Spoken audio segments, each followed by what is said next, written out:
A moment while we do that. Okay. All righty. So good evening to everyone, and thank you so much for being here. My name is Ann Brewster. I'm the president of the Reading League Illinois. And I just skipped a slide without meaning to. There we go. We've got a great evening planned for you. I know you are very excited to get going, so I'm just going to briefly introduce our partner organizations for the event tonight, do a quick overview of some nuts and bolts, and then we'll dive in. So I'm going to minimize that so that I can see what I'm doing and jump to my next slide here. So these are all the sponsors of tonight's event. We've got our own organization, the Reading League Illinois, Literacy Advocates of West Central Illinois, the Dyslexia Action Group of Naperville, the Illinois Early Literacy Coalition, Everyone Reading Illinois, and the Illinois Specific Learning Disability Support Project. So just in case you weren't already aware, there are really some phenomenal organizations all around Illinois doing outstanding work for literacy. And some of these have actually been around for quite some time, like Everyone Reading Illinois. Others have launched just in the last year or two, like the SLD Support Project. But all of these organizations are coming together tonight because we really share a commitment to high quality, evidence-aligned reading and writing instruction for all students in Illinois. And we're just working towards this goal in a variety of ways. Some of us are doing professional development or advocacy, teacher training, policy work, and so on. So I'm going to ask the representatives from each of these organizations to just drop in the chat, if you haven't yet, a little blurb about your organization and a link to find out more. And then we'll include all that information in the email with the recording that's going to be sent to everyone who registered for tonight's event. So I just really encourage you to check out these incredible organizations. If you're here tonight, I know you share our passion for literacy and justice for all, and these organizations all do as well. So definitely check them out. Some quick nuts and bolts tonight.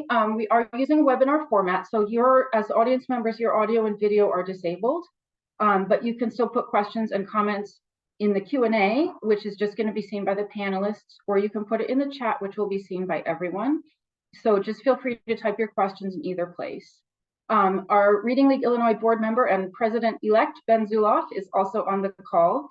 And he's going to be monitoring the chat and the Q&A, and he'll be feeding as many of your questions as possible to our panelists during the discussion, and also hopefully we'll have time for a Q&A at the end. We don't have formal handouts tonight, but we will be sending out a recording of the event to everyone who registered. And then as the evening progresses and resources and links are shared, we'll collect those and include them in that email. And then finally, if you're interested in getting a certificate of attendance for CEs or PD hours through ISB, we'll post a link to register for those at the very end of the webinar, so just hang in there, make sure you stay till the end to get that link. All right, so let's dive in. I'm going to go ahead and stop sharing and just briefly introduce our panelists, and then we can dig in. So let's do that. And panelists, hello, now I can see you again. So it is a really a great pleasure and honor to introduce these four panelists this evening. And I'm going to ask each of you, after I introduce you, to just very briefly explain your role in the Comprehensive Literacy Plan, and then we'll start talking about the plan itself. So Dr. Kimiana Burke is a senior policy fellow at Excel in Ed. In this role, she supports states pursuing a comprehensive approach to K-3 reading policy by assisting state leaders in building new or improving existing K-3 reading policies, with a heavy focus on supporting successful policy implementation. So Dr. Burke, thank you so much for being here tonight. Could you just briefly tell us how you've been involved in the Literacy Plan for Illinois? Good evening, everyone. Thank you so much for having me. I have been working with the Illinois Early Literacy Coalition over the last year and a half or so to come together, of course, as a collective and as a collaborative group to discuss ways in which we can improve literacy outcomes for students in Illinois. And so in my role, as you mentioned, at Excel in Ed, I work with several states across the country as they are working together through advocacy and other efforts to come together and either pass legislation or implement legislation. So happy to be here on the call tonight. And you're muted. Oh, I'm muted. I was just saying thanks, and we're happy you're here too. Great. All right. So Representative Favor Dias is the Illinois State Representative for District 62. covering Central Lake County. Representative Favor Dias has a Bachelor's of Science in Secondary Social Studies Education from Indiana University and an MA in Bicultural Education from Wayne State University. She taught high school social studies in under-resourced schools for nearly a decade, and she was elected to the Illinois House in 2022. She currently serves on 3 education committees and is very excited to continue working on education and literacy issues in the legislature. So Representative Favor Dias, tell us a little bit about how you have been involved in the literacy plan. Hi, everyone. Good evening. As you stated, I was elected. Last year was my first year in office and very early in the session. Jessica Handy, I know she wears lots of different hats, but from the Illinois Literacy Coalition came and had heard about my background in education and asked if I would like to work on the Literacy and Justice for All Act. And after talking with her and reading through the bill, I said absolutely. So I was happy to work on it on the House side. And was involved and really played just more of a listening and learning role within the negotiations. But it was a really great learning process, and it was really truly an honor to work on this in my first year. Awesome, thank you so much. All right, Dr. Tiemann is currently serving as the director for K-12 Standards and Instruction for the Illinois State Board of Education. Previously, she oversaw agricultural education for ISB. She was a teacher educator and education researcher at the University of Illinois and began her career in education as a high school agricultural science teacher in the rural Ozarks of Missouri. So Dr. Tiemann, welcome. Can you tell us a little bit about how you've been involved in the plan? Sure. So very intimately involved with the plan. For about 2 years, there was legislation circulating. So I was part of the group at ISB that met with the legislators, like Representative Favor Dias, to get the language in place. And then once we got the bill signed, well, actually, before we got the bill signed, we started working on drafting the plan. And so my team of content experts did the heavy lifting. I was there supporting the work. Yeah, so we're the ones that pulled it all together with all the input from stakeholders across the state. Awesome, and that was, I know, a lot of work. Awesome, and then Tanea York, Dr. Tanea York is the founder and lead consultant at Literacy for Life and is a leadership coach with the Network for College Success at the University of Chicago. Dr. York is focused on building capacity of teachers and school and district level leaders to raise the literacy skills and achievement of children kindergarten through high school, particularly Black and Brown children. So Dr. York, if you could just tell us a little bit about how you've been involved also with the plan. Absolutely. Thank you also, Anne, for having me on. I was involved as part of the initial draft writing team for the plan. Also through the Illinois Early Coalition, when they started this work, I was an elementary school principal in Chicago Public Schools, have been in Chicago Public Schools in a variety of roles for over 20 years. So I brought that lens in, and that's the big lift that I've been carrying to push this plan through. Awesome. Thank you so much for being here. So great. And thank you all for being here. And I think we are ready now to dive in. So I thought I would kind of divide our conversation tonight very loosely into 3 chunks. The first chunk is going to be kind of background, the why and the how of this plan. And then we'll spend a lot of time talking about what's in it. So the content of the plan, what's in it, what's not in it, because I think there are some, we were talking a little bit before we launched this about some misconceptions or misunderstandings maybe about what the plan contains. So it'd be good to clear those up a little bit. And then at the end, I do want to talk about next steps. What do we see happening next in the life of the plan or in other steps that might be taken? And also if we have some resources to share or upcoming events that we want to talk a little about. So to get things started, we're going to talk a little bit about why and how this plan came to be. So I think Representative Favor Dias, you'd be a great person to start talking about it. This plan, of course, is a direct result of bills that you co-sponsored and helped to pass last year. So, but tell us a little bit about why you felt like this plan was needed. What were the problems that you saw that you were trying to solve that led you to want to sponsor this bill? Yeah, so I was, like I said, I was really excited and honored when Jessica brought this bill to me, and and my answer is multifaceted. The first, I think, is we look at the data of how our students are reading across the state of Illinois, and we know that at the fourth grade level, only 38% are performing at the basic level, and 67% are falling below the proficient level. So on a basic, just understanding and looking at the data and our results, there is definitely room for improvement. And we want to make sure that we are developing as students who are ready for the post-secondary world and to have high-skilled, strong jobs within our economy. So there's that just kind of basic information and data that's out there. Secondly, the thing that really drew me to this was my professional experience as an educator. I taught in high poverty neighborhood schools in Chicago public schools. I remember being so overwhelmed my first years. I was fresh and eager out of college and ready to tackle American history and world history. But what I found in my high school classroom is I had so many students who were reading at the fourth grade level, at the eighth grade level.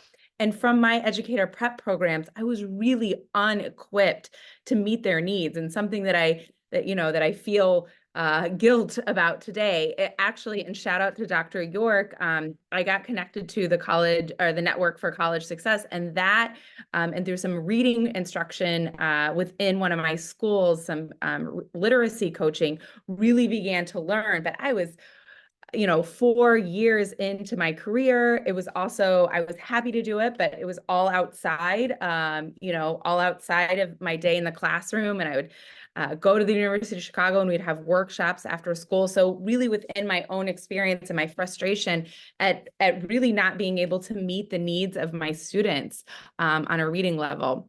So there was that professional capacity. And then secondly, on a personal front, so I'm a mom of twin boys. And so watching their reading journeys unfolded really showed the differences. So, of course, as a teacher, we read, often and early, and we had so many books. And what I saw is that I had one child, I was about to say student, one child who naturally just got, became an avid reader early on. But around 7 years old, I was noticing, and this is being a twin mom, I was noticing that my other son was really struggling. And so it became clear to me that he needed explicit instruction. And he has since, had a dyslexia diagnosis, but he needed explicit instruction in connecting sounds to letters and combining those into words.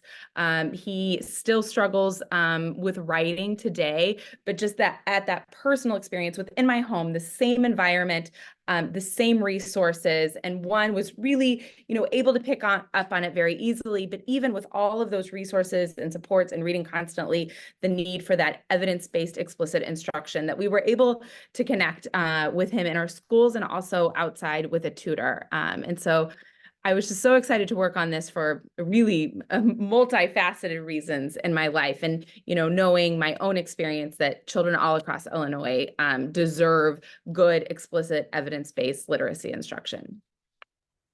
I am now very crystal clear on why Jessica Handy thought you would be a good person to advocate for this bill, because you're like the perfect trifecta of like knowledge about the policy and personal experiences with why it matters to people. It's not just policy, it's life. So yeah, that makes a lot of sense to me. Did you, in getting the legislation passed, can you talk a little bit about, were there any kind of roadblocks or bumps along the way that posed challenges? I don't know that there were any bumps specifically outside of the normal legislative process. There were many meetings with many different stakeholders at the table. And so and it was my first year. And so it was really a glimpse into all of the negotiation that goes behind the scenes. I mean, just multiple meeting after meeting, and the careful crafting of language, I think, is so important. And so it was really a strong coalition of stakeholders and regular meetings, really working on the nuances. And as a new legislator, I now know that is part of the process, but that was definitely an eye-opening experience to just, the very tweaking of just singular words and how important it is to be precise in our language. And so that was certainly a process. and I don't, it has been a year now and I don't quite remember, but when we did finally pass it, when it was crafted and it was done, it passed with large bipartisan support out of the House. Maybe we had all but one member on the House floor that supported it. So I think it really shows the strength of when you invest in those negotiations, when you invest in bringing a wide, diverse group of stakeholders, then you can have an outcome that many people can rally behind. There is no perfect piece of legislation. But that is the art of compromise. That is the art of getting things done in Springfield, is that everybody in some ways has to give a little, and everybody hopefully gets a little as well. But it can be a painstaking process to get there. But I'm grateful to the advocates who keep showing up and keep committed to moving it forward. Awesome, thank you. And speaking of painstaking processes, I want to move into a little bit asking Dr. Tiemann about the process of actually writing the plan, because I know it went through many iterations and tons and tons and tons of feedback and input from a lot of different stakeholders. So before we move into what's in the plan itself, and I know there's a couple of questions about that, and I think we'll get to those in just a minute, but before we move into what's in the plan, tell us a little bit about how the plan was actually drafted and written. Yeah, so first, the path to the plan actually started in 2022. There was a bill introduced in the spring session then, and as we worked with the legislators and the advocacy groups, it was and that was kind of, that legislation was sweeping the nation. Illinois decided to take a different approach where we kind of pumped the brakes just a little bit and said, before we dive into legislation, let's get a large group of experts together to talk about what Illinois needs. And so in October of 22, we had over 100 people that came together in Bloomington to talk about, what does Illinois need? What do our learners need to move forward and make sure that all people can learn how to read? And so then that kind of set the stage for spring of 23 when we got the bill through. And we kind of saw the writing on the wall that the bill was going to be signed. And we also knew it was, let's just say, a very ambitious timeline to get the draft done. Because we knew to write this plan and do this plan correctly, we needed to have very wide-reaching, comprehensive engagement with the public. And that was going to take a lot of time. So we actually started, Tanea was with us, I think we maybe started in April, with an initial group of about 20 or 25 content experts. And what we decided to do with that is put together what we call a drafty draft to have people respond to, because we had already set the stage with doing the engagement with the large group. And so we wanted to have something for people to react to so we could then kind of accelerate that process of refinement. And it was really important to us that this was not a document that was developed in the ISB building and then just pushed out to the field. It was essential that Kirsten Parr, who's our project manager and was a significant lever in this work, she said we put the pen in the hand of the people. And so, we really believed in that and we walked that walk. So we got that drafty draft out. We asked for engagement. So there was a written feedback form. We did a handful of listening sessions around the state. We also did a couple of virtual listening sessions. And then we did, I think, about 25 focus groups with specific groups like dyslexia advocates, multilingual advocates, advanced learner advocate groups. So we really did a deep and wide engagement to make sure that all of our learners would be represented in this plan and that what we were developing was something comprehensive, that was usable, that you could pick up and immediately start to work. So with all that feedback, I think we had around 500 points of feedback from the first round. the ISB literacy team, which was a mighty team of about 3.5 people, we made the revisions, and we had the support of the Region 9 Comprehensive Center, who helped us crunch all the data and the feedback, and make sense of that. Then we released the second draft, I believe in June last year. And then we went on a listening tour all over the state. The second draft, I think, was controversial. We have the infamous page 31. And there was, while initially the blowback and the pushback was a little bit disheartening, we at ISB quickly saw this is actually positive because it got people talking, it got people engaged with the plan, and it really generated discussion. And so when we went on that second round of listening tour, it was standing room only in many of the spaces. When we were at the III conference in Chicago at the end of November, we got to our room and the room was packed. People were sitting on the floor. There was overflow in the hallway, and people kept asking for us to speak louder so the hallway people could hear. So it was really inspiring and uplifting for us to see just how impassioned people are and how interested educators and administrators were to learn about this. So after we closed public comment in November, it was a fast and furious deadline to get the third round revision prepared to present to the ISB board. We had over 1,000 points of feedback for the second round, and there were significant changes from the second to the third draft. And I think, all of the feedback, we really tried hard to strike a balance because the reading wars, I think, are still, as they're called, are still alive and well. And the views, we know educators, it's a part of their identity. Their educational philosophy is a part of their identity.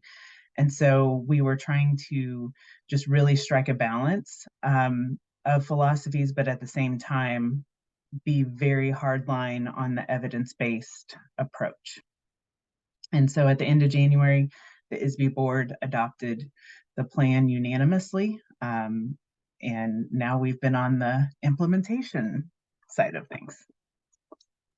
It's just such an unbelievable amount of work in such a short period of time. And I think I speak on behalf of everyone and just saying thank you so much for leading that process, because clearly it's incredibly important to people in this state, or you wouldn't get so many people showing up for these listening sessions and contributing such passionate feedback about it. So it really does speak to how important it is, but also how hard it is to get it right, because there are so many different people with so many strong views about what needs to be in there. Dr. York or Dr. Burke, is there anything that, before we kind of move into the content, is there anything you guys wanted to add or clarify about the process or the kind of reason for this plan? Well, I'll just add briefly, with my work with ExcelinEd, as I mentioned earlier, just working with legislators in Illinois prior to landing on the comprehensive plan, putting forth other bills, right, around universal screening, dyslexia, and then coming to just a consensus or really this effort to say that we want to ensure that we give guidance to schools and districts, right? So without the law yet, the other law with all the other things in it, to begin defining what the science of reading is, what evidence-based instruction looks like. And I think it was just extremely important to have this common language first, to just really agree upon what this should look like in classrooms for students and teachers and leaders. So yes, it was a very lengthy process. And everyone just really kind of kept showing up. To those meetings. We were having, certain meetings with the Illinois Early Literacy Coalition. I was meeting with legislators and other groups, talking to them about the importance of a comprehensive early literacy approach to improving outcomes. So I think that this panel really does just represent the different areas in which we each worked in order to make all of this come together. So it's very clear that it's not something for one person, one group, that for the state, that it had to be a lot of people coming together to agree on this. I have Yeah. a big old fat ditto. So I'm going to ask Ben real quick if there's any follow-up questions just on kind of process and background before we move into the content of the plan. Are there any audience questions, Ben, that you want to relay to our panelists? I gotta move things around so I can actually unmute myself. Um, First thing was, yeah, actually, not first thing, last thing, was this plan modeled after anything in particular?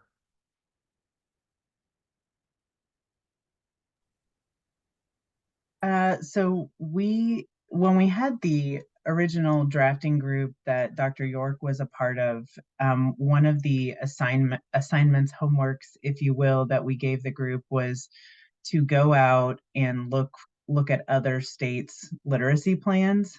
And so this was a case where kind of not being first out of the gate doing something was advantageous to us, because what we saw was everything from some that were as short as 12 pages to some that were more lengthy, like ours was. So it was, I think we really had the advantage of learning from the experiences of others, because we did talk to people from other states about lessons learned as they developed their plans. So there wasn't anything in particular. This really is if you haven't looked at the very first draft, take a look and you will see how the feedback we received changed the plan. So every change we made was in response to some feedback that we received.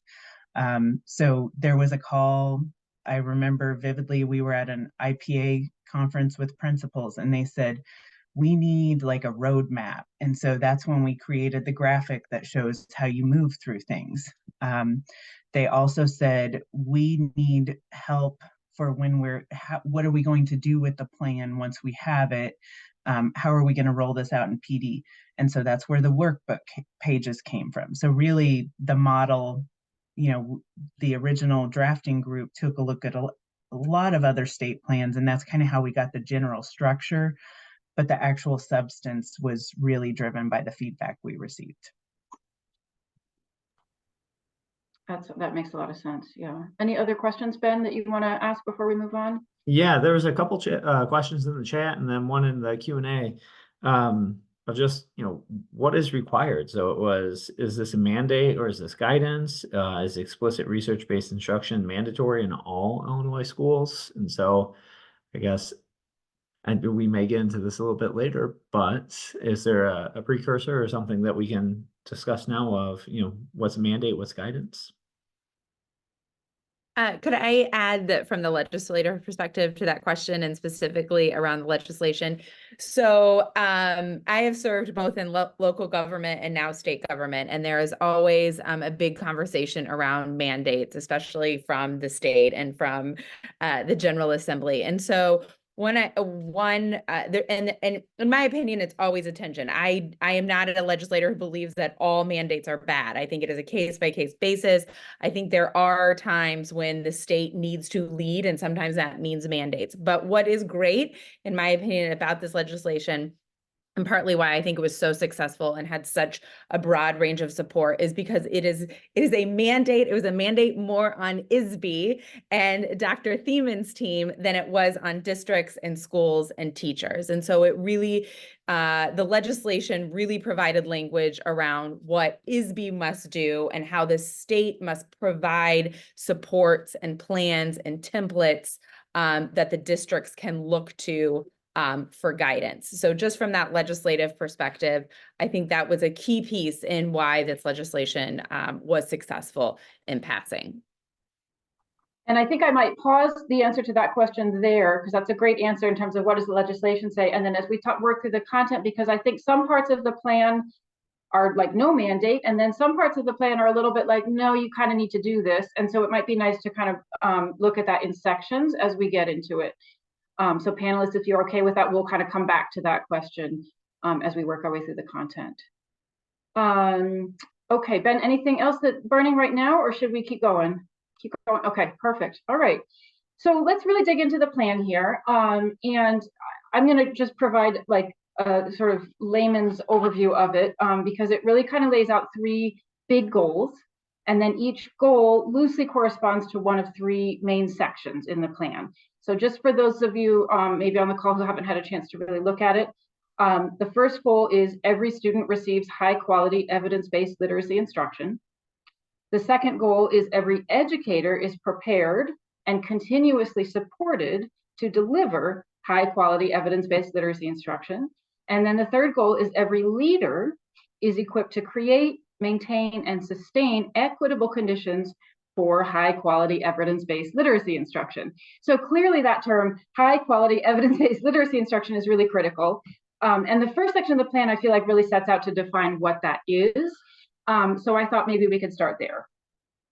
So section 1 of the plan is called the Framework for Effective Evidence-Based Literacy Instruction. It's a big, complicated section. It's about 100 pages long.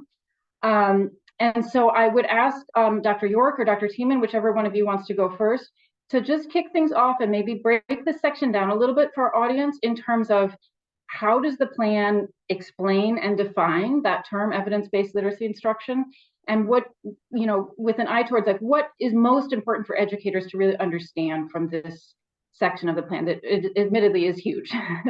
So we'll start there and then we'll work our way through.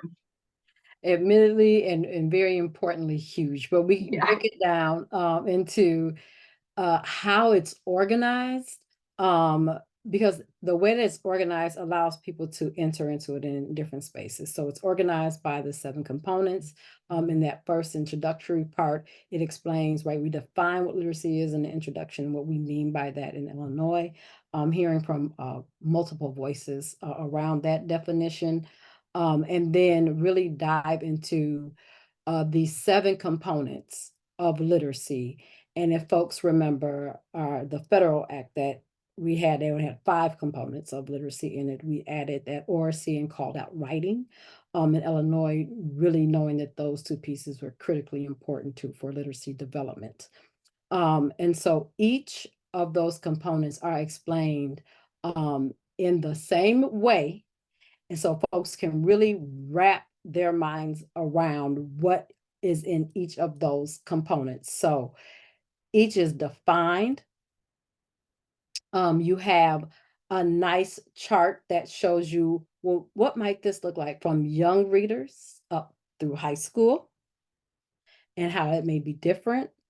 You also have a page that's the same for each component. It's just to keep in mind those considerations for all the different type of learners that we have, our multilingual learners, our children who have special needs, right, our diverse learners. And so to keep that at the forefront of our ability to have this equitable evidence-based instruction for all of our children. And then there's a page that expresses kind of what our core instructional practices should look like, and what's aligned. And then the 4th page of it is like, here's the instructional practice that is aligned to evidence. Here are the grade levels and where you might see this type of instruction. Here are the standards that are aligned to that instruction. And then here's what this thing doesn't look like, right? So this is the infamous page 31, redone in a way that is digestible, that allows you to understand the research that is behind it, and gives educators a very clear view of what we are talking about when we say evidence-based instruction. And then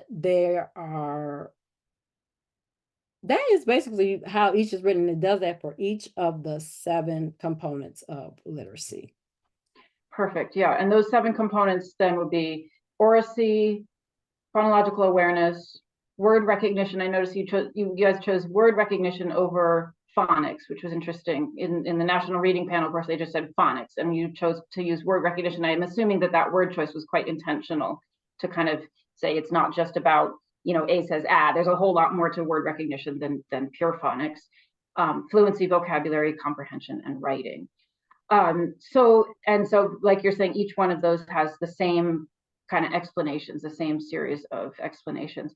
There's also a section that talks about tiers of evidence. And I wonder if one of you could talk a little bit about how you broke that down for people, because I think sometimes that's where we get hung up is, you know, well, my evidence says this and my evidence says that, and whose evidence is like the real evidence. And so is one of you willing to talk a little bit about that part of the plan? Sure. So we had a number of discussions with researchers in literacy specifically, and in thinking about evidence and what evidence looks like.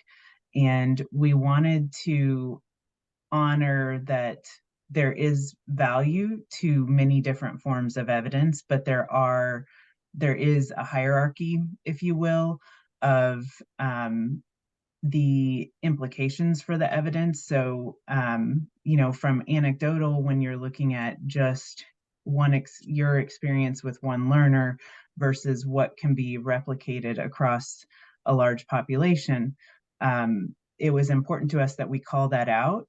At the same time, and I know Dr. York has spoken on this as well, there are many populations of our learners where there just hasn't been the research done. And so when you look at the evidence, there may not be that strong empirical test, control, treatment types of studies that have been done, but we have to use what evidence we have.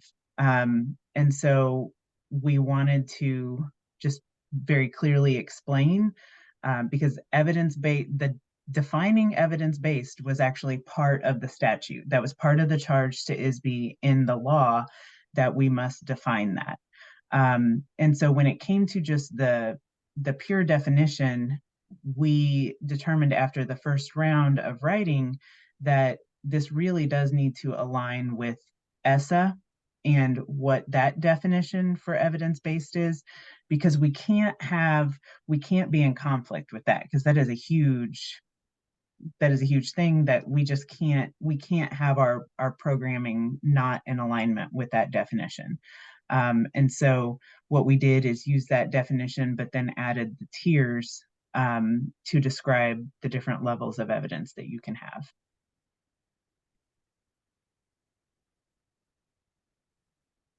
I just realized I was muted. Sorry. Does Dr. York or Dr. Burke, do you guys want to add anything to that kind of explanation of evidence-based, or does that feel like that kind of summarizes that well? Yep. Yeah, okay.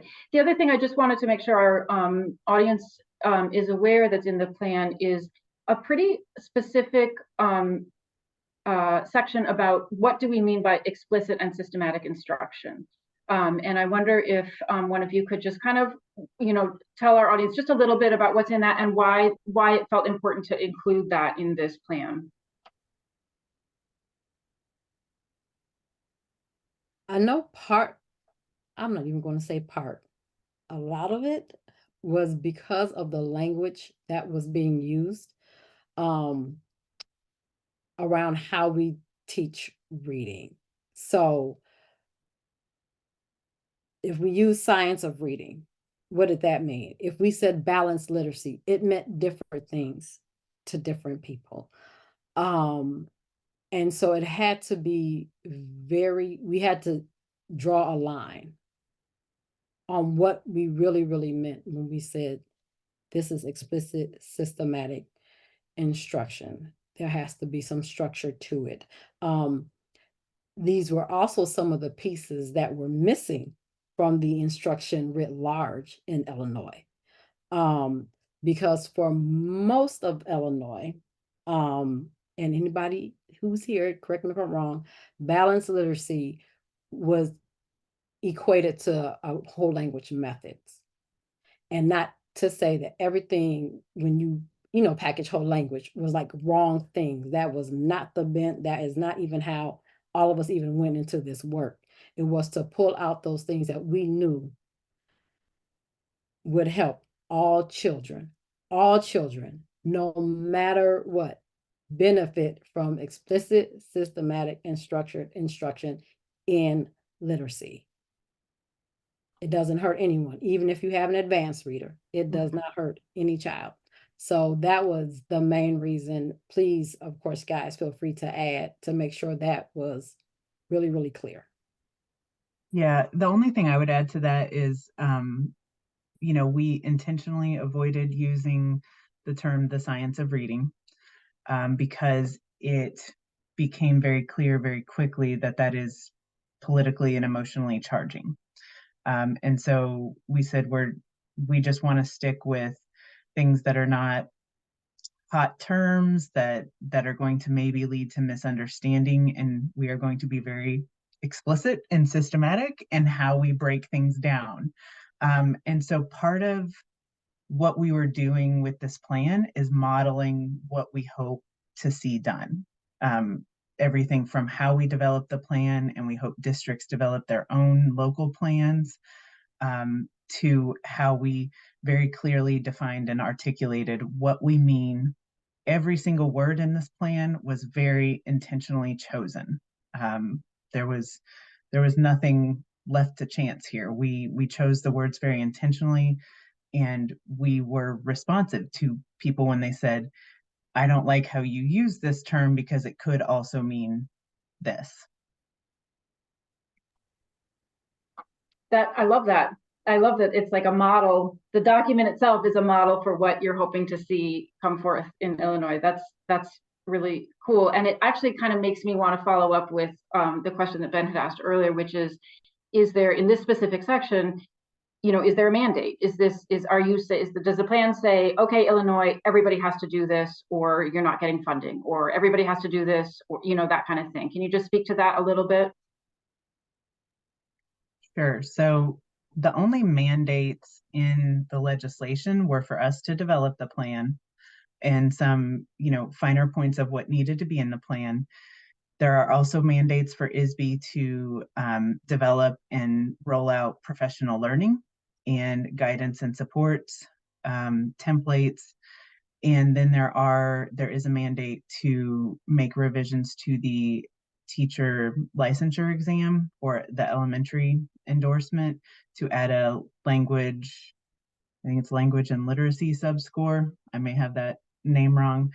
And to post that after that is in place, the scores will then be aggregated and posted by institution. So those are the only mandates. There are no mandates on districts. I know some administrators are not going to be happy with us publicizing that because I think they're, using that as leverage in district, but there is no mandate here. And I think, and the representative can maybe speak on this a little more, I think there's an implied statement here that the legislators are hoping that districts will, of their own volition, go on this journey with us and take on this work, because I actually can't think of a skill that's more essential and important to someone's future life success than literacy. Because similar to the representative, when I was a teacher in the rural Ozarks, I had kids who they were in high school, they were seniors, and they could barely read. And it was very profound in the rural Ozarks. And it's not fair, and it's not right, because generational poverty is already a problem. And we know education is one of the only ways out of that. And being literate is truly one of the only ways out of that. So yeah. No mandate on districts, just Okay. on ISB and teacher prep programs, really. And can I add that even though there is no mandate for the plan specifically, there are a number of ways that schools are held accountable, right? One, data is public. We have an Illinois school report card, and schools get a designation. They get a summative rating on how well they're doing. And I do not know one principal who jumps for joy when they get a designation of intensive or comprehensive or targeted. And some of the ways that we assess our children are part of those scores. Or even in Chicago, when we had our local rating system, no one wanted to be a level 3 school, right? And so your literacy scores, again, feed into that.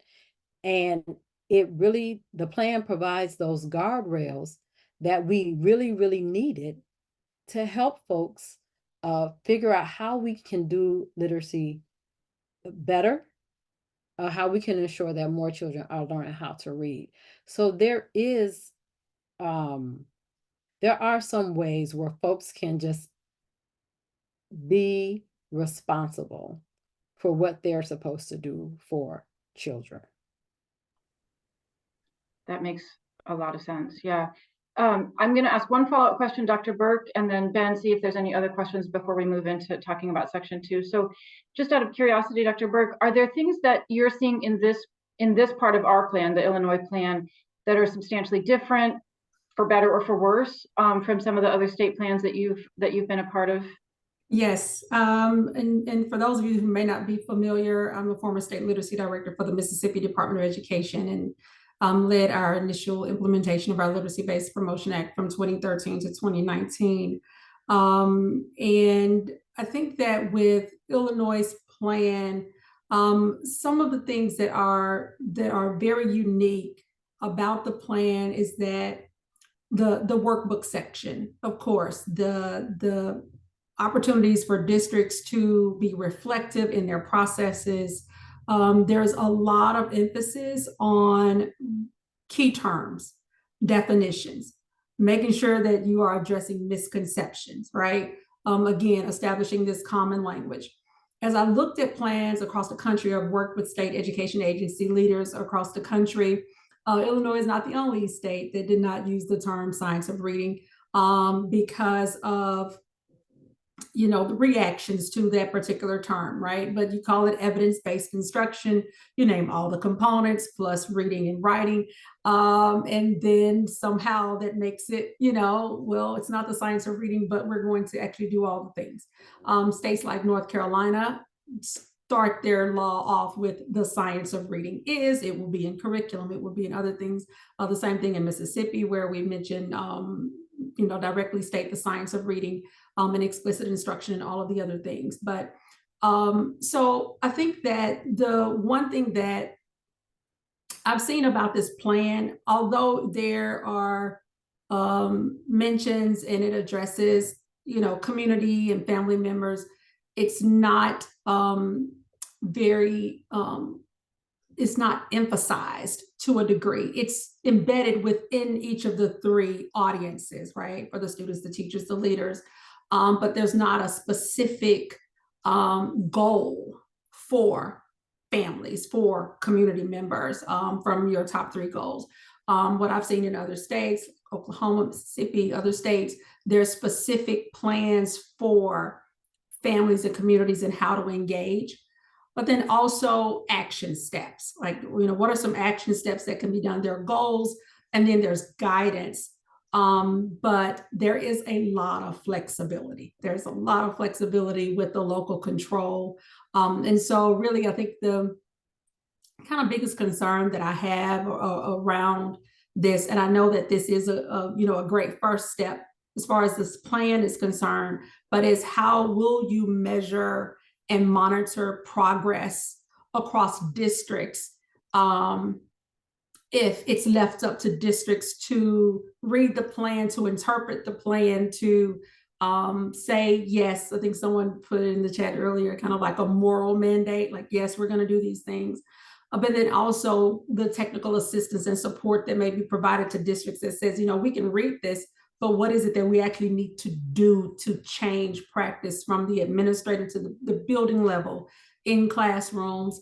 What is this? How do we transfer this language to actually what we do every day, and how do we change the shift? So I think it's going to just the measuring and monitoring progress piece when it can look completely different everywhere. And then how often will that be done?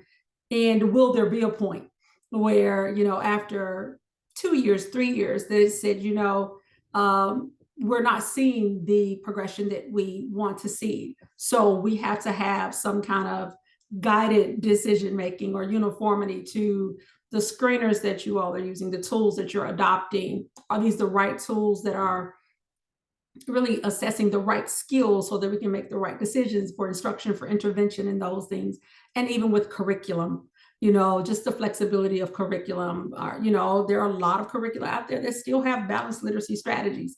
And so just providing guidance on what not to use in some cases is not going to be enough to nudge a district to say, I'm going to just completely get rid of what we've been using and now go with this. So I think that maybe a bit more even check-ins with districts and, what are you using? What do you need? What is your biggest challenge? Ways to create, and I think you all have your kind of your regional support systems, but ways to create that type of technical assistance and dialogue, since this is mostly left up to local control, so that it is customized then for districts to say, we want to make this change, but these are the particular areas that we need help with, and being able to get that. I think that that's going to be helpful.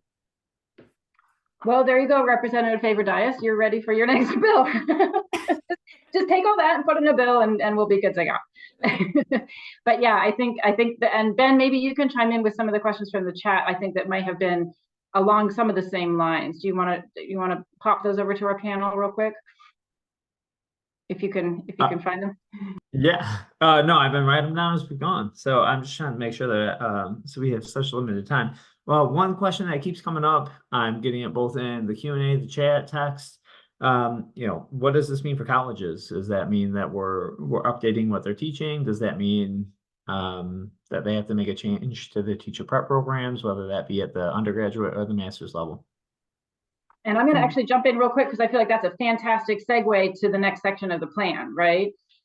So let's go ahead and dive in. And Dr. Timon, you were the one I was going to ask to talk about this a little bit. So that's section 2 of the plan, educator professional learning and development, and it's very connected to the second kind of overall goal, where every educator is prepared and continuously supported to deliver high quality evidence-based literacy instruction. So to Ben's question, or to the audience member's question, and then to also just the second section of the plan, break that down for us a little bit. How does the plan envision accomplishing this goal of getting educators prepared to deliver this type of instruction? So I actually think I can hit a couple of the questions that are in the chat as well with this one. So the professional learning we're working on is we have 2 strands specifically that are one is going to be for classroom teachers, curriculum leads, people like that. The other is going to be for administrators. And where we're going with the administrator strand is we are starting with a foundation of data literacy. Because I think, as Dr. Burke was talking about accountability, and we've all been talking about that here with assessment scores, is one of the things that became very evident as we were going out in the field on these listening sessions is that there is a need for data literacy. So what data do we have available on Illinois learners? What data can you use at the local level? What does it mean? And how do you use that information to inform programmatic and curricular decisions?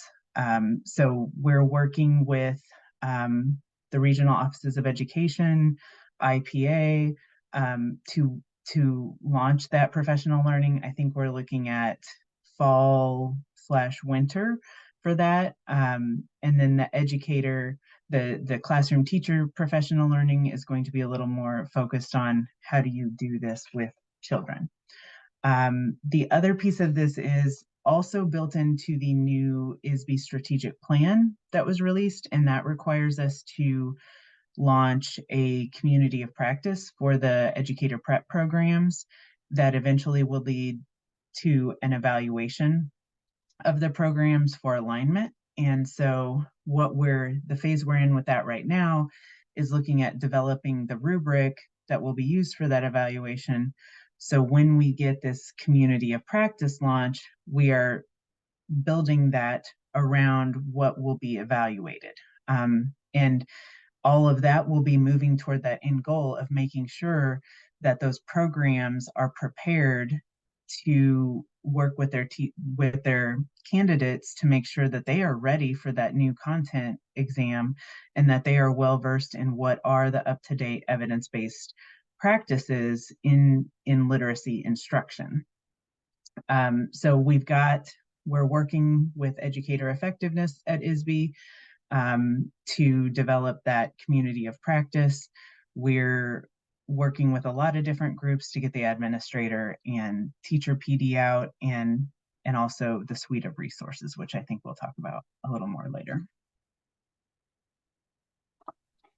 Thank you for that answer. Yeah, I wanted to sort of ask a question of my own, really, which is that my understanding is that this is an area, educator prep program specifically, where ISB does actually have some authority, or maybe authority isn't the right word, but has a little bit more of a capacity or of a role in guiding those programs. We were talking earlier about how Illinois is very local control state. So we, ISB doesn't have the ability to say to a district, you have to use this curriculum, you have to use that curriculum.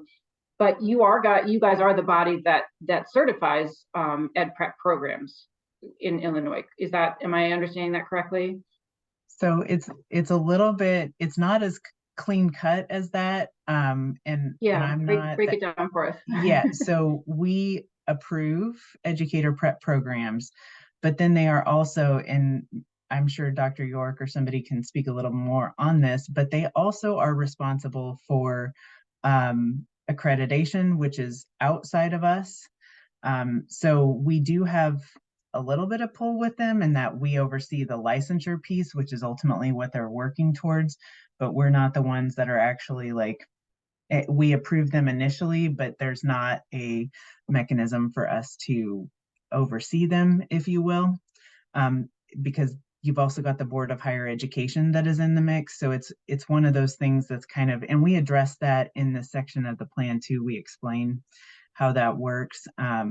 So kind of we're using the levers that we have that are within our locus of control to support the change in the right direction. Got it. And I'm curious, Dr. Burke maybe could talk a little bit about this in other states, because, and I think I'm just going to sort of state what I think is probably the obvious here, but that educator prep programs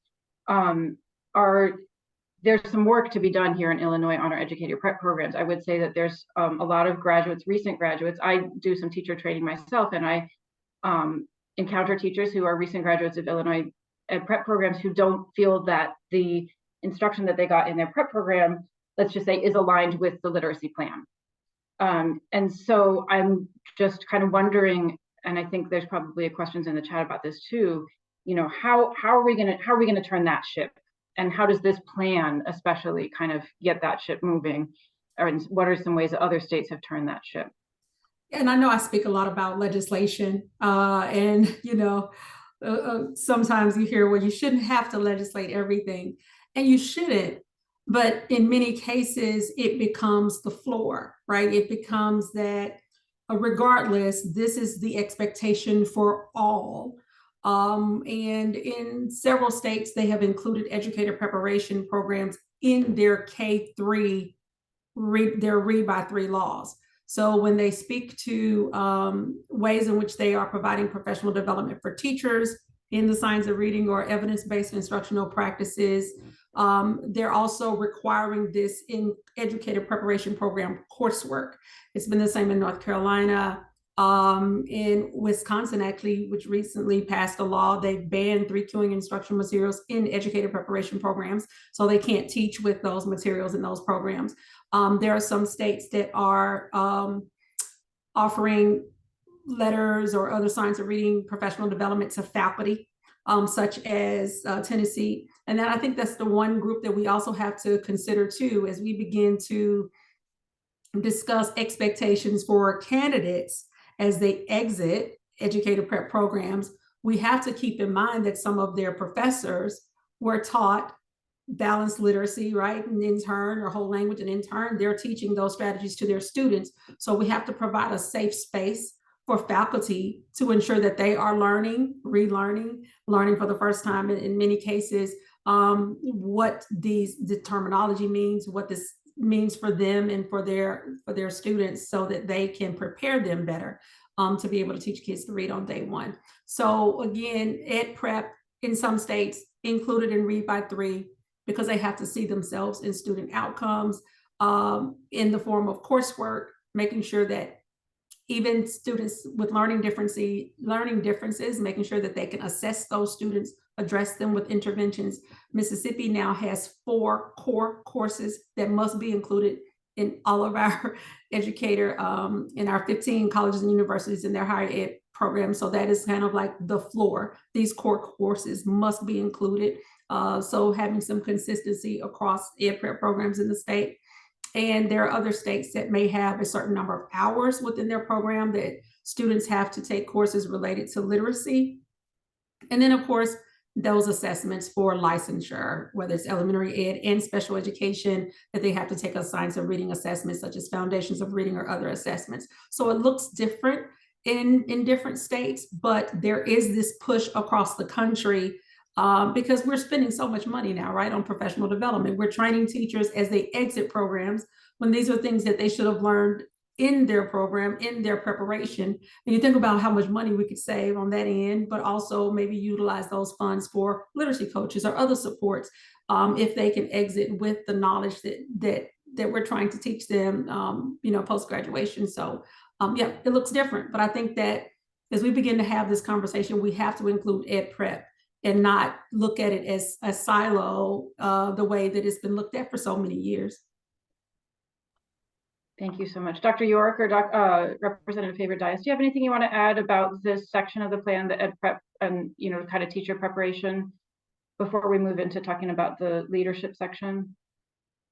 Not specifically with the plan, but just in terms of like forward with moving forward with legislation. I could not agree more with Dr. Burke and the need for a conversation around what is going on in our educator prep programs. And, I also from the secondary perspective, I think there's a lot of focus, and that was a frustration for me as a high school teacher. Many of these strategies are strategies or ideas or PDs are very focused on younger grades and lower elementary. Well, what happens as a high school teacher when I am either teaching students with significant special needs, even in my general education classroom, and how do I make this applicable at the high school level with content, all while I was doing this as a history teacher, all while with in a core content. And Yeah. I was at a school that was very focused on the idea that we were all teachers of reading, which was overwhelming, and I learned it and embraced it as empowering.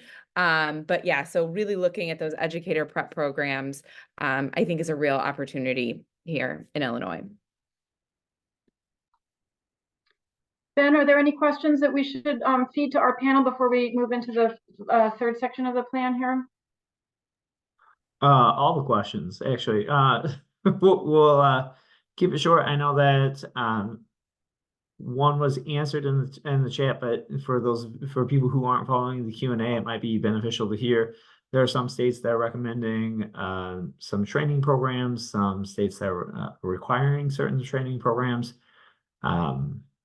I know that the SLD project here in Illinois is providing letters training, but is there future plans looking at some possible retraining for teachers, and then to address some things that we're going to get into also for administrators? This is very dependent on funding. So we did ask the General Assembly, I believe, for $3 million to help fund training and retraining, and also to help support the educator prep programs with professional learning. So I think representative appropriations hearings, do they start this week or is it next week? They have been ongoing. Yeah. So they have started, and yes, we are listening. Yeah, so I was over there talking a couple weeks ago. It's all starting to blur together now, but I went over to the State House and talked about the need for that funding. We are hopeful that will come through, because that will, right now, I have $250,000 out of my own departmental budget that I've set aside for this. But that's not very much when we have most of the teachers in the state that need some form of professional learning here. And we are really working to make sure that the professional learning we offer is going to be flexible and adaptable and meet the needs of a range of teachers, not just K-3, because we know that in the interim, especially, there's going to be a gap where students have been missed. And so our upper grade teachers, and the example I always use is like, as an agriculture teacher or as a social studies teacher, we didn't receive that very explicit instruction in how people even learn how to read.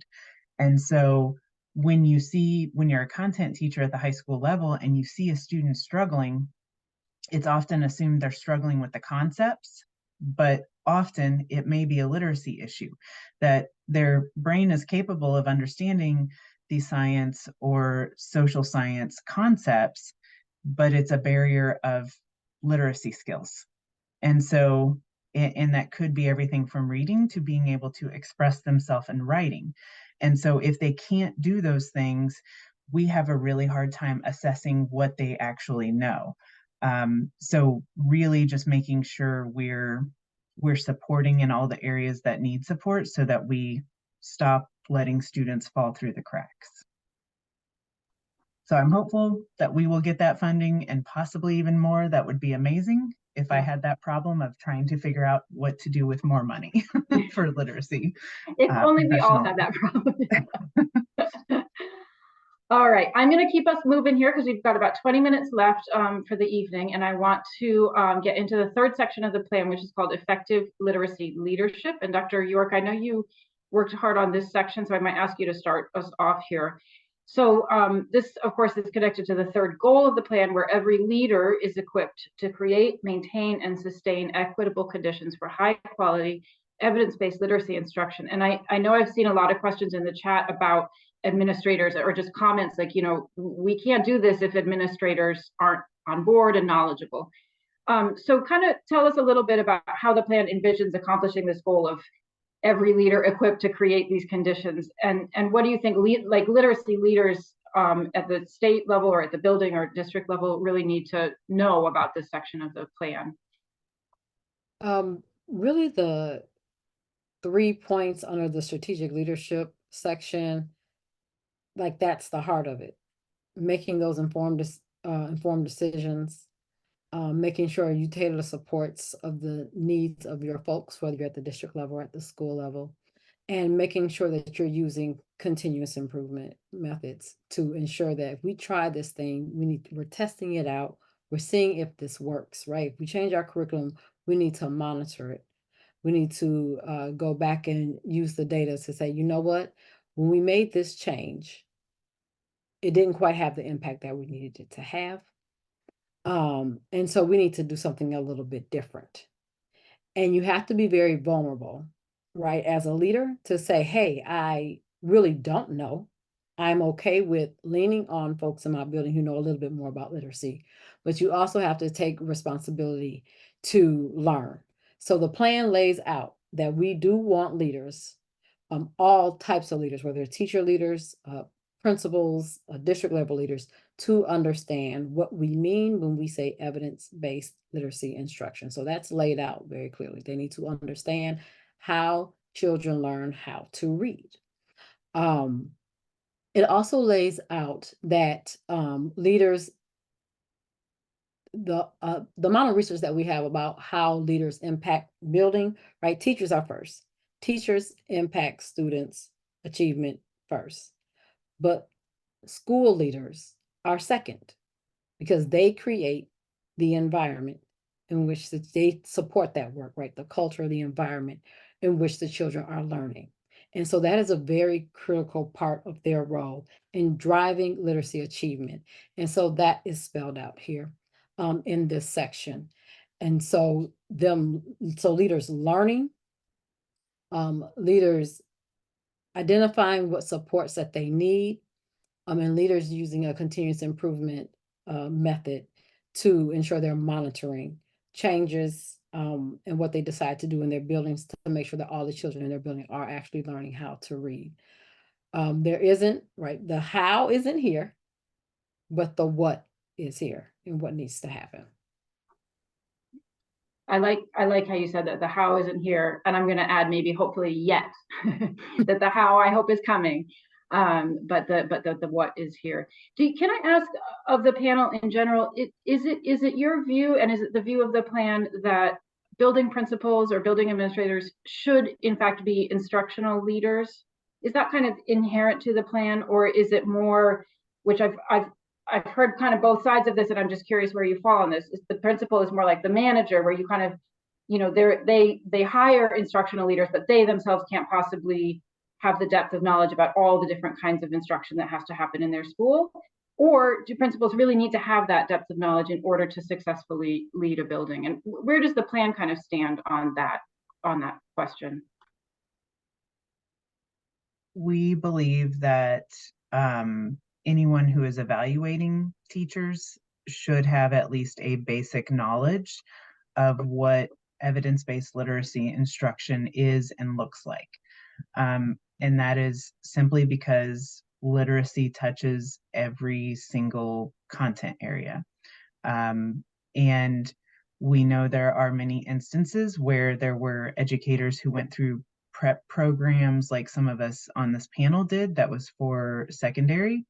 And so we received very little instruction in that area. And so when it comes to being in a classroom, trying to evaluate teachers, and also even beyond the evaluation, supporting their teachers through professional learning and identifying what needs they have, if there's not a basic understanding of what this should be, I think there's a big hole.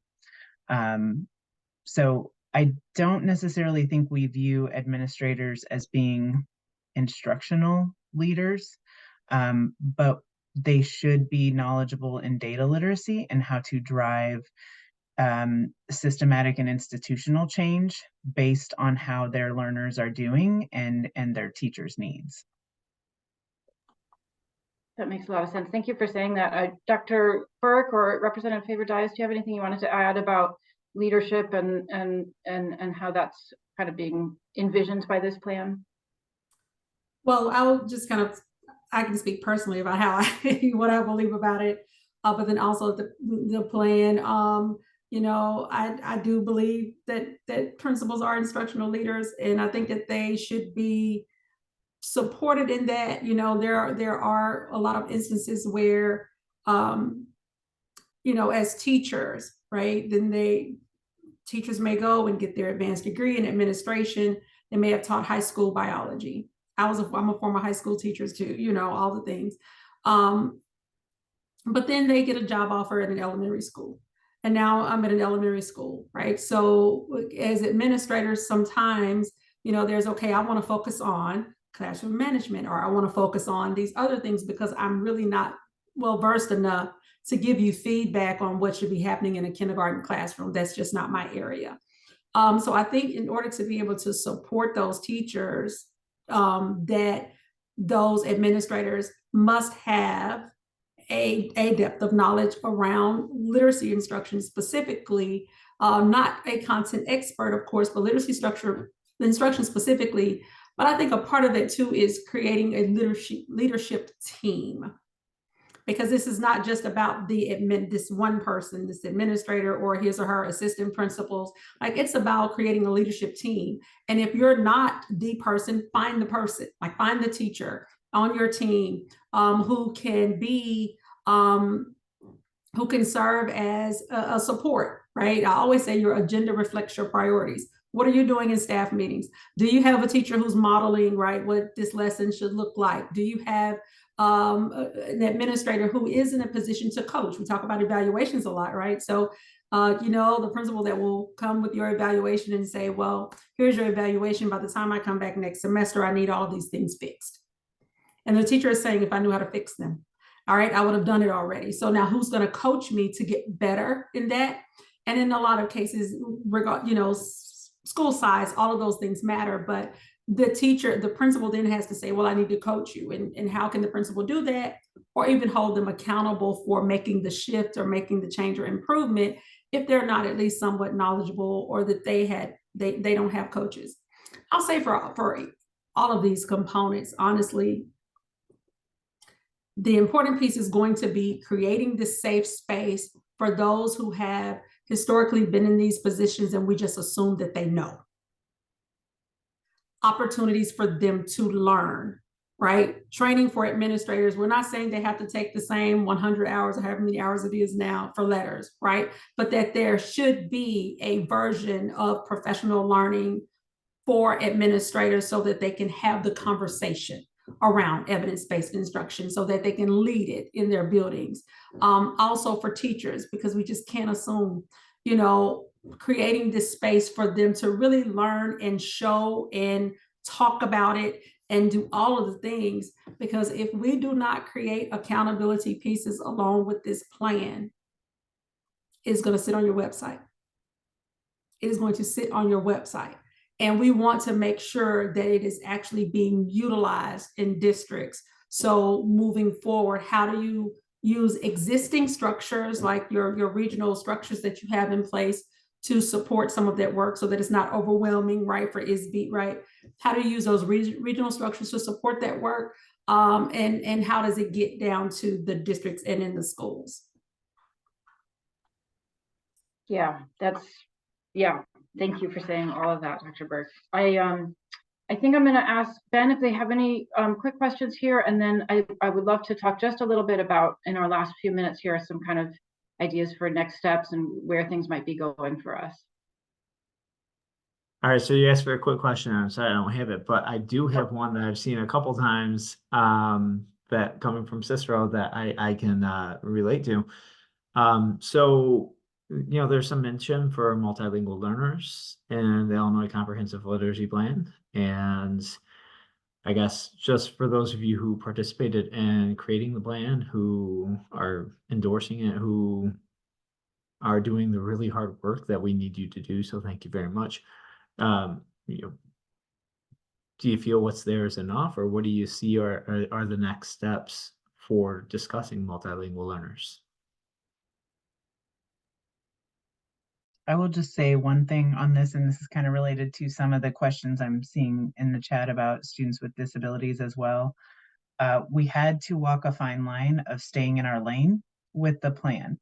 And in that we have special education at ISB and the very specific resources that they offer. We also have the multilingual department, and this plan is very focused primarily on when you look at the MTSS model, looking at that tier 1 instruction, because when you start getting into intervention work, that is much more nuanced, and we didn't want to do a disservice when you start getting into the intervention levels.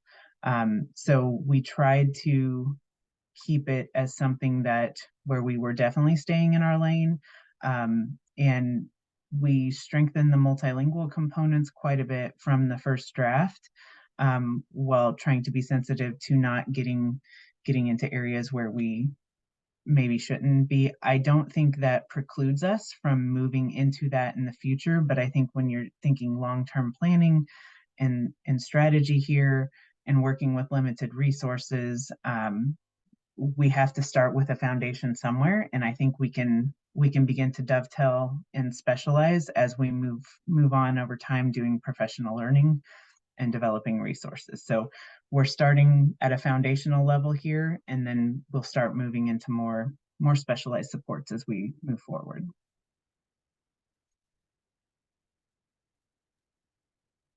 Any follow-up on that? I do see there's a comment in the chat that you know, of course, biliteracy is tier 1 instruction. Like, we have, of course, all of the students that you just mentioned will sometimes get additional supports, but also are in our tier 1 classrooms, all of them. And so I think kind of acknowledging and recognizing that it's not that you're saying that this plan is only for a particular percentage of tier 1 students. It's for all students in tier 1, but then that there are probably additional supports that certain populations of students might need that you might continue to consider and add on to as you're moving forward with this plan. Is that kind of what you're?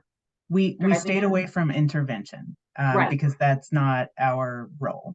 So Right. This plan is focused on tier 1. There is multilingual learners are included in every, like in section 1, Dr. York kind of walked through the different components, and there is attention given to students with special needs, multilingual learners, advanced learners.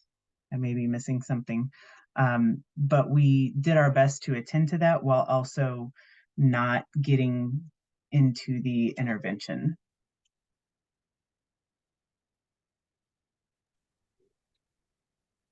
Thank you. Let's go ahead, unless Dr. York or Dr. Burke, Dr. Faber-Dias, anything you want to add to any of that? Okay, we'll go ahead then and move into our last few minutes here. We don't have a ton of time, and we've talked a little bit about this. But in terms of kind of next steps, and I think we've heard from Dr. Burke some pretty strong suggestions about what we might want to consider. But I'm curious, Representative Faber-Dias, if there are things that you are kind of have cooking in your brain that you're imagining working towards as you move forward with this type of legislation. Yeah, so a couple of things. I think once, as we've had this conversation at the beginning of this about the mandates, and there is certainly always a push-pull, and in Springfield specifically, in order to get legislation passed and things done, again, it's always a compromise. There's always a push and pull between mandates. And so I think one example this year is I am carrying HB 4902. So none of this is a mandate, but how do we strengthen the supports in place around it? How do we foster and develop alignment to the literacy plan? And so HB 4902 says that whoever ISB contracts with vendors who come in and offer support to targeted schools that are, labeled targeted and comprehensive, that those vendors and the practices that they go in and support these schools with must be aligned with our literacy plan. So as we look at this as not a mandate, how do we strengthen in those ways moving forward to make sure that there is alignment? And I secondly just want to echo what Dr. Burke said. I loved about the vulnerability piece of the leaders, the leadership in schools, and saying, hey, maybe we need to look at what we've been doing. And I think that also applies, and speaking with my teacher hat on, also applies to teachers. It is a humbling experience to realize you came out of college, you came prepared, or you've been in the classroom for 20 years, and maybe you don't know what you're doing with literacy. So how do we create safe spaces in schools, and especially from the teacher perspective, how can I be held accountable but not be punitive as I am learning, as I am embracing? And that's what was amazing for the network of college success that I worked with, that I was able to learn, but it was in a supportive way. But I had to be vulnerable, and you have to be humbled, which I think is related to kind of my third piece from the General Assembly's role, and what Dr. Thiemann was talking about is going to come down to appropriations. So how do we encourage districts and schools, and how do we create opportunities?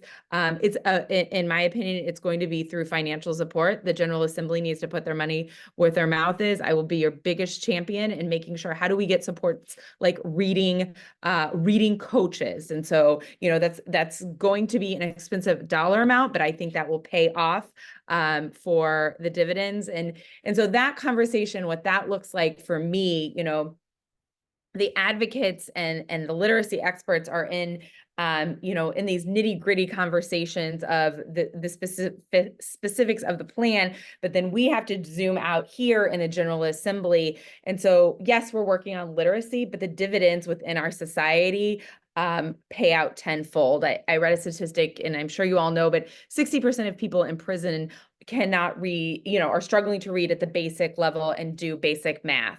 And so we either invest in our schools, we either invest in our education, invest in teaching our kids literacy, high quality, explicit literacy early on, or we pay for it at the end. And so that's what my role is, and really encouraging and getting other legislators on board that we need to fund.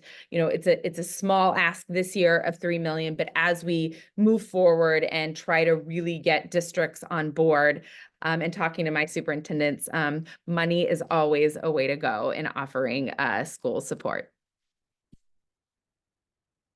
That does seem, it often does come down to that, doesn't it? Yes. Well, thank you for your incredible advocacy. I'm so glad that we have you on our team, Representative Favor Dias, because it's just really inspiring to hear you talk, and your passion for this is really reassuring and great to know that we have an advocate like you in the House. I'm going to we got a couple minutes left, so I'm just going to ask each of our panelists if you have any final words or thoughts that you want to share. And then I will go ahead and I'll reshare my screen so that those of you in the audience who want PD hours can get those. So Dr. Tiemann, is there anything you'd like to kind of leave us with or kind of wrap up? Yeah, so I dropped in the website to the literacy plan for ISB, and that's where all of our resources are going to be posted. We already have a YouTube video webinar posted. We have an FAQ, which is updated after each weekly office hours. So on that website, you can also find the list of the office hours that we are holding. And then we are getting ready to release the Getting Started Toolkit. So April 17th is when that will go live on the website. It is going to include an executive summary, policy and legislation brief, posters and standalone graphic files, asset mapping document, data literacy information sheet, readers guides for each of the following audience. So we have students, teachers, teacher leaders, school leaders, regional leaders, state leaders, community and family, and educator preparation faculty. We also have guidance documents for educator preparation programs, including policy and legislation briefs and a timeline for implementation. By July 1, we will release a literacy curriculum evaluation tool for districts to use to evaluate their curriculum. We will release a local district literacy plan template. So that will talk about how do you get your literacy leaders together, who they should be, what should you talk about, and then also guidance for literacy coaches.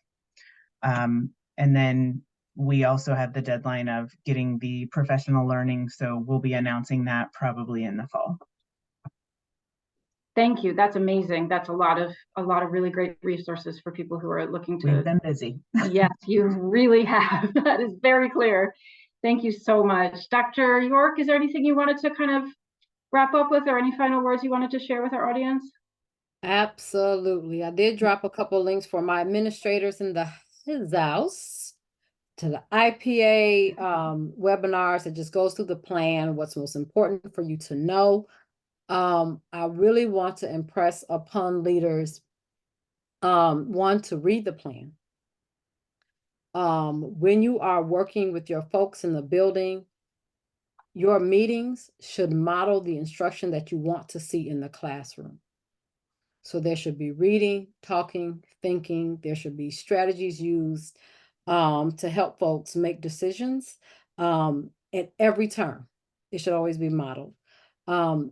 And to not pile on, right? Your role is to help folks to see somebody dropped it in the chat. I really have to understand that all the children in my building are not learning how to read well. They're not. You need to look at the Black children in your building, the brown children in your building, where the gaps are. That data literacy piece that the state is starting out with is super important. And you have to be honest with yourself about who is being served in your building and who is being served in your district so that you can start the work. Thank you so much. Thank you so much, Dr. York. I'm gonna, Dr. Burke, I hate to do this to you because I feel like it's really rude, but I want to be respectful of people's time. So I'm gonna share my screen so people who need to log off but need to get their PD hours can do that. So I'm just gonna put that up really quick. So if you want to earn PD hours or CEs for tonight's event, you can go ahead and grab that QR code or that link and just register for those there. It's going to ask you for a secret phrase so that just to verify that you actually attended the full event. So that phrase is literacy for all. So I'll leave that up on the screen. But Dr. Burke, is there any final words you'd like to leave us with? And I'm sorry that you have to do it on a small little screen. It's okay. Yes, I'll just say communications. That's going to be extremely important. Your comms team, the way in which you communicate with your parents, making sure that the language that you use is parent friendly, right? As you're talking about this plan, even holding districts accountable in a way of, are you having parent meetings? Do parents understand what's in the plan, how it impacts them, ways in which they can help? Your communications to teachers, your communications to leaders, your communications to community members. One thing that we did here in Mississippi, almost every state board meeting, our state chief said something about literacy. We highlighted a school. We had a video of a teacher teaching. We had, so even at the state level, we were keeping literacy top of mind for our state board. And then also for the district level, we were recognizing school districts. I mean, even after I left, we started a thing called like Science of Reading Schools, where they would get a banner, right, if they had a certain percentage of their teachers who had gone to science or reading training. So things that don't cost anything right now, but to recognize the efforts of schools is going to be a great way to get started with this literacy plan, and just really making it a thing, making sure that it is, you know, as people have said in the chat, a living, breathing document where people continue to reference and know that it's not going anywhere, and that this is just, again, the baseline and the context for what's to come.